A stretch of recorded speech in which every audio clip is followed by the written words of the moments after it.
Polar bear बर्फ का बादशाह। ये जो पोलर बेयर हैं, ये बहुत ही शानदार जानवर होते हैं। ये दुनिया के सबसे बड़े लैंड प्रेडेटर होते हैं। इनके सफेद और घने बाल इन्हें आर्कटिक के ठंडे मौसम के लिए बिल्कुल सही बनाते हैं। पोलर बेयर बहुत अच्छे तैराक होते हैं। ये बहुत देर तक अपनी सांस रोक सकते हैं। ये अद्भुत जानवर आर्कटिक के प्रतीक हैं। इनका वैज्ञानिक नाम उर्सस मैरिटिमस है, जिसका मतलब होता है समुद्री बेयर।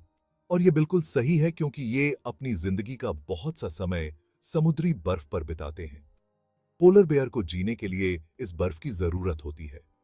आर्कटिक बहुत ही कठोर और निर्दयी जगह है, लेकिन पोलर बेयर ने खुद को इस ठंडी दुनिया में रहने के लिए ढाल लिया है। ये प्रकृति की शक्ति और हमारे ग्रह की जैव विविधता को बचाने के महत्व का प्रमाण है। एक बर्फीली दुनिया पोलर बेयर का होम। आर्कटिक हमारे ग्रह के सबसे ऊपर एक बहुत बड़ा और बर्फीला इलाका है। यहां पोलर बेयर रहते हैं। इस इलाके में आर्कटिक ओशन और कनाडा, रशिया, ग्रीनलैंड और यूनाइटेड स्टेट्स, अलास्का जैसे देशों के कुछ हिस्से आते हैं। आर्कटिक साल के ज्यादातर समय बर्फ से ढका रहता है। यह बर्फ सिर्फ जमीन नहीं है, बल्कि एक ऐसा माहौल है जो बदलता रहता है। यह मौसम के साथ बनती और पिघलती रहती है। इस बर्फीली दुनिया में पोलर बेयर शियोफर करते हैं, अपने बच्चों को पालते हैं और जीते हैं। आर्कटिक में और भी अद्भुत जानवर रहते हैं। वॉलरसेस, सील्स और आर्कटिक फॉक्सेस पोलर बेयर के साथ इस बर्फीली दुनिया को साझा करते हैं। ये सभी इस कठोर माहौल में जीवित रहने के लिए ढल गए हैं। बर्फ पर जीवन, शिकार और जीना। पोलर बेयर बहुत ही ताकतवर शिकारी होते हैं। उनका मुख्य शिकार सील्स होते हैं। उन्होंने बर्फ पर शिकार करने के लिए गजब के तरीके खोज निकाले हैं। एक तरीका है इंतजार करके शिकार करना।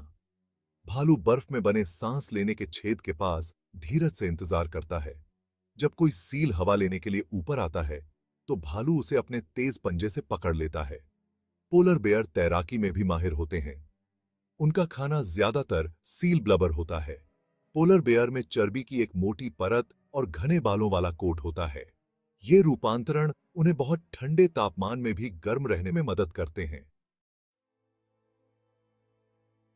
भाग 4। एक गर्म होती दुनिया। पोलर बेयर के लिए सबसे बड़ी चैलेंज जलवायु परिवर्तन। आज पोलर बेयर के सामने सबसे बड़ा खतरा है। आर्कटिक दुनिया के बाकी हिस्सों की तुलना में दोगुनी तेजी से गर्म हो रहा है। इस गर्मी के औफरण समुद्री बर्फ खतरनाक दर से पिघल रही है। समुद्री बर्फ पोलर बेयर के लिए बहुत जरूरी है। वे इस पर निर्भर रहकर शियोफर करते हैं। पर्याप्त बर्फ के बिना उन्हें जीवित रहने के लिए आवश्यक सील्स को खोजने में बहुत मुश्किल होती है। जैसे जैसे बर्फ पिघलती है, पोलर बेयर को ज्यादा समय जमीन पर बिताने के लिए मजबूर होना पड़ता है। इससे कई समस्याएं पैदा होती हैं। वे जमीन पर शियोफर करने में उतने कुशल नहीं होते हैं। इससे उन्हें भूखे रहना पड़ सकता है, खासकर उन मां भालू को जिनके बच्चे हैं। जमीन पर उनका सामना आर्कटिक समुदायों के इंसानों से भी हो सकता है। भाग 5। आर्कटिक की रक्षा। एक साझा जिम्मेदारी। पोलर बेयर की दुर्दशा जलवायु परिवर्तन की तात्कालिकता की एक बड़ी याद दिलाती है। उनके आर्कटिक घर की रक्षा करना केवल एक प्रजाति को बचाने के बारे में नहीं है, यह पूरे पारिस्थितिकी तंत्र के संरक्षण के बारे में है। हमें ग्रीनहाउस गैसों का उत्सर्जन कम करना चाहिए। इसका मतलब है कि ऊर्जा के स्वच्छ स्रोतों की ओर बढ़ना और अपने कार्बन फुटप्रिंट को कम करना। इस वैश्विक चुनौती से निपटने के लिए अंतरराष्ट्रीय सहयोग बहुत जरूरी है। हम सभी आर्कटिक की रक्षा में अपनी भूमिका निभा सकते हैं।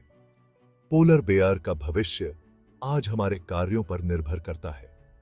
आइए हम सब मिलकर यह सुनिश्चित करें कि ये शानदार जीव आने वाली पीढ़ियों तक आर्कटिक में घूमते रहें।